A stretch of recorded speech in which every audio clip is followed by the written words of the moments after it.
Hello everybody, this is Kirby over yonder, and one of my favorite cartoons of all time is Gravity Falls. It's a cartoon with so much mystery and lore behind it, and so many cool hidden details, but at the same time is still one of the funnest shows I've ever watched, and the comedy is amazing. I was really into the show back when it was still airing, and I still remember trying to figure out the mystery of the show and watching a whole bunch of theory videos on it.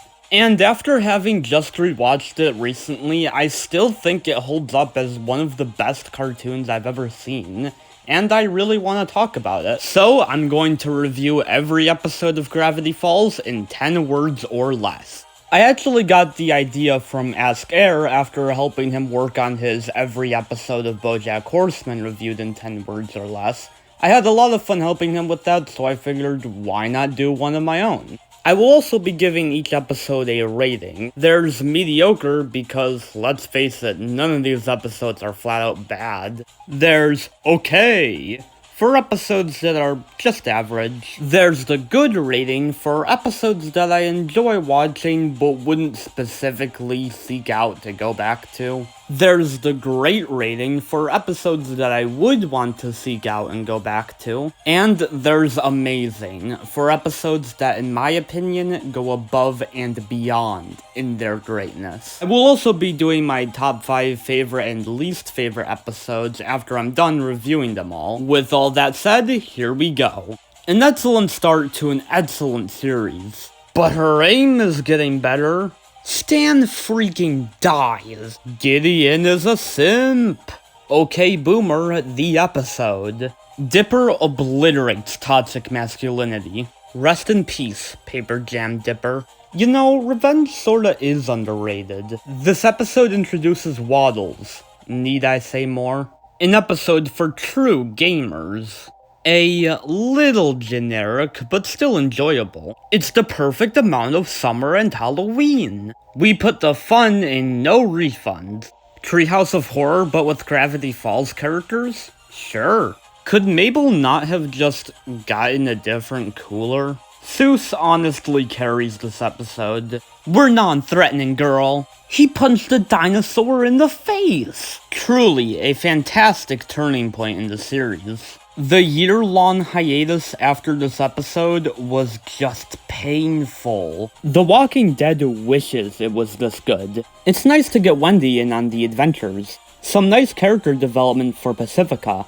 Did he just make out with his puppets? No, this episode did not reference Five Nights at Freddy's. The claymation segment is definitely the best of the three. Does McGucket's backstory remind anyone else of the Ice King? A fun time travel episode with a strong emotional core. Hooray! Moral ambiguity! Probably the darkest episode of the entire series. Absolutely game-changing. One of the most complex backstory episodes I've ever seen. Weird Al baby! The moral of this episode? Teach kids swears. Mabel isn't perfect, and that's okay. Would anyone care if this episode just didn't exist? This episode is just cruel to Mabel. How can something be so horrifying yet so hilarious? A little rushed, but still very heartwarming. I'm not crying, you're crying. Well, that was all 40 episodes of Gravity Falls reviewed in 10 words or less. As you can see here, there are 2 mediocre episodes, 3 okay episodes, 8 good episodes, 15 great episodes, and 12 amazing episodes. The fact that more than half of these are great or better really shows how incredible the series is. This show still holds up really well, and in my opinion is one of the best cartoons I've ever seen. But which episodes are the best of the best, and which ones don't quite live up to the hype? Well, we're about to find out with my top 5 favorite and least favorite episodes of Gravity Falls. For the 5th worst, we have Dipper vs. Manliness. There's nothing in this episode that I really dislike. I just don't really find it to be all that memorable. I like the message of the episode that you don't need to prove to anyone that you're masculine, and Stan's subplot is pretty funny, but as a whole, this is just one I forget exists most of the time. I guess it just doesn't feel that Gravity Falls-y. It sort of feels like an episode that could take place in any show. Tweak a few things and this could easily be an episode of like The Fairly Odd Parents or something. Even an episode like Boss Mabel, which also sort of feels like it could take place in any other show, still has the Gremlin to make it feel like a Gravity Falls episode. Sure, this episode has the Manitars, but even they feel like they could be in any other show, even if they are pretty funny. I don't mind watching this one, I just don't ever feel like going back to it. For the 5th best, we have Weirdmageddon Part 3, Take Back the Falls. Ah, the grand finale. And what a finale it is. It just feels so grand, with all of the characters coming together, even characters that were only in one episode, with Bill flat out trying to kill Dipper and Mabel, with the drama between Stan and Ford, and with the freaking Shacktron and the metal version of the Gravity Falls theme song fighting Bill. That's just so cool. So they turned the Shack into a robot. Fascinating. And of course, there's the scene with Dipper and Mabel leaving, which gives me the feels every time I watch it. I love how the finale spends a good chunk of its time saying goodbye to these characters. As much as the show is about the lore and the mystery, it's also about Dipper and Mabel and nostalgic childhood memories. However, the one thing keeping this episode at number 5 as opposed to higher on the list is how it treats Mabel. I guess it just kind of bothers me how Mabel was the one who started Weirdmageddon, and yet nobody finds out. Like, I don't even think Mabel herself knows that she started Weirdmageddon. I'm not saying she needed to be scolded or anything, I just wish the characters acknowledged it at some point in the finale. But hey, it's only a minor blemish on what is otherwise an excellent finale. For the 4th worst, we have Carpet Diem. Speaking as someone who respects his own privacy, I've never really found the concept of body swapping to be all that appealing. I just find the concept to be kinda creepy. But that aside, I don't really think this episode does anything super interesting with the body swap trope. First off, it does the thing that most body swap episodes do, where they don't swap the voices, which isn't the worst thing in the world, but it does sort of miss out on comedic possibilities. And I don't really find the conflict between Dipper and Mabel here to be all that interesting. I sort of get tired of it by around the end of the first act. The saving grace of this episode is definitely Seuss's side plot. Him and Waddle swapping bodies makes for some really funny jokes. The ending is also pretty nice, though it doesn't really bring up the episode that much. For the 4th best, we have Legend of the Gobblewonker. I'm sure I'm the only one who has this in their top 5, but I just love watching this episode. There's just something so fun about the combination of Dipper, Mabel, and Seuss going on an adventure. It's just really fun. The scene with Mabel and Seuss losing all the cameras is one of my favorite scenes in the entire show. And as a second episode, it does a really good job of letting us get to know these characters. The episode has some pretty good atmosphere too, with all the fog, and sure, it may be an almost Scooby-Doo-esque mystery, but I love how the episode provides us with the subtle detail that McGucket is good at inventing things. It makes for some good foreshadowing for later events in the series. I also love how McGucket's motivation for building the Gobblewonker connects back to Dipper and Mabel's relationship with Grunkle Stan. I can understand why someone wouldn't put this in their top 5, as it is relatively lower stakes, but it's just an episode that I enjoy so much that I can't help but put it in my top 5. Plus, it has one of the best jokes in the entire series, which you can see it right now. I mean, come on, it's hilarious. You can't argue with that.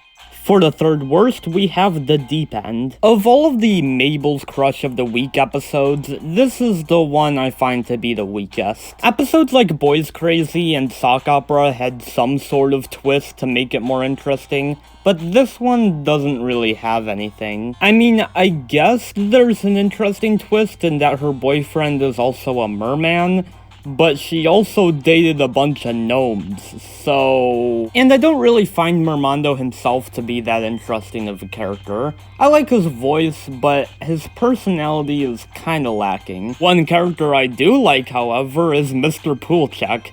I just love how exaggerated and enthusiastic he is about everything. Like, he has to freaking yell everything that he says. He's definitely my favorite thing about this episode. And yeah, the cooler thing really does bother me.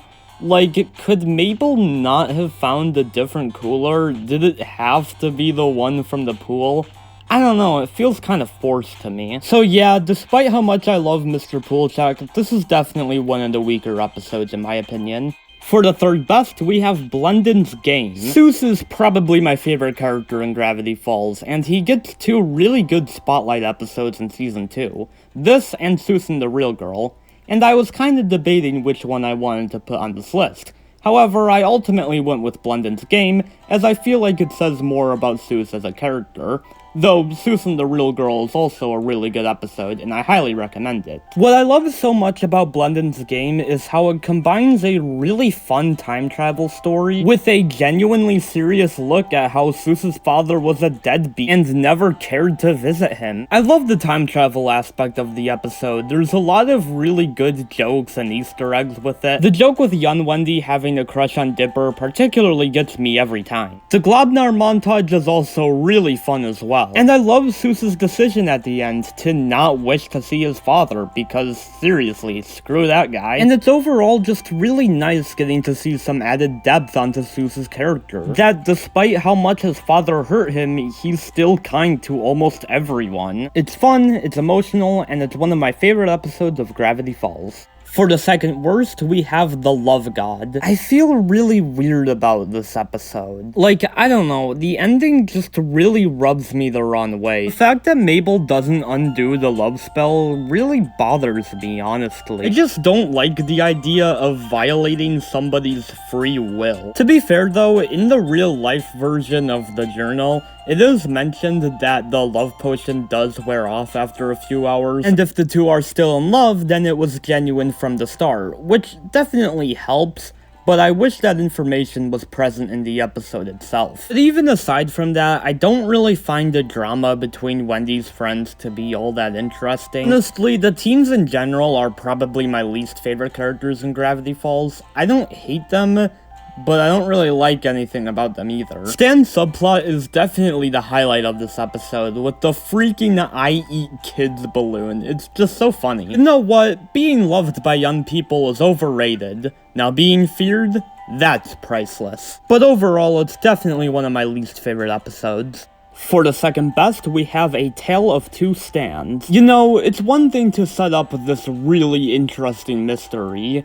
It's another thing to pay it off in a way that's so clever, in a way that's so satisfying, that even though it was predicted like a year before it happened, it still blew fans' minds. It's really not easy following up one of the biggest cliffhangers in the entire series, and this episode does it so well. The way it explains every little mystery about the show is so clever and so well handled, right down to little things like Lazy Susan's eye or Stan's tattoo. And I love how nuanced the relationship between Stan and Ford is. Neither of them are completely in the wrong, they just grew apart and resented each other for it. And man, I always forget that this episode is actually 30 minutes instead of 22 minutes, cause it flows so well, but at the same time is still absolutely deserving of that longer time frame. And despite it being this big backstory episode, it's still very enjoyable on its own and has a lot of great jokes in it. I love the line about Soos's fanfiction. It is an absolutely phenomenal episode of television. And my least favorite episode is Roadside Attraction.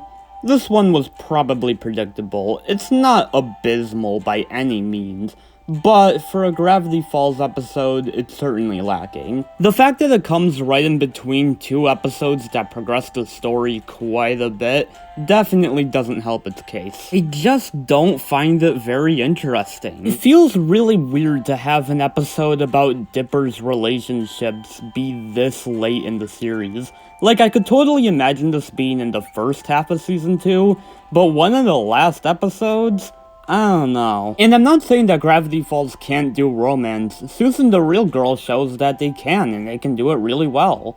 I just don't like this episode very much. Seeing Dipper flirt with a bunch of girls and then going on a date with Candy just kind of feels awkward to me. And being honest here, that scene with all the girls telling Dipper off is probably my least favorite scene in the entire series. Not that I think Dipper was in the right, but the fact that all of those girls just happened to be at that exact same place, it feels very forced to me. And aside from a few funny jokes like Seuss getting lost in the corn maze, there isn't really much I like about the episode either. Overall, I'm not very crazy about this episode, but hey, if this is the worst episode this show has to offer, then it must be a pretty incredible show. And my favorite Gravity Falls episode? Shock and surprise, not what he seems. Where do you even begin with this episode? It is just mind-blowingly good. I love how it just starts out like any other episode, with Dipper, Mabel, and Stan playing with water balloons and fireworks. It does an excellent job setting up how good the relationship is between the kids and Stan. Then when the government agents come in, it's like, whoa, what is even going on? There's just so much tension in the episode, with Stan being interrogated and Dipper and Mabel trying to prove he's innocent. And the gorgeous lighting and cinematography does an excellent job of making this feel grand and cinematic. And I love how the more Dipper and Mabel learn about Stan, the more shattered their view on him becomes. And I love the subtle conflict between Dipper and Mabel here. How Dipper is just so hell-bent on Stan being a bad guy, where Mabel still wants to believe he's good. And the scene between Stan and the kids in the basement with the anti-gravity is so well done. It's so cinematic. And the part where Mabel decides to trust Stan and not press the button is just so iconic. And the episode ends with what's easily the biggest cliffhanger in the entire series, with Ford coming out of that portal and blowing our minds. This episode is an absolute triumph. It's one of my favorite cartoon episodes of all time, and my favorite episode of Gravity Falls. Remember to buy gold.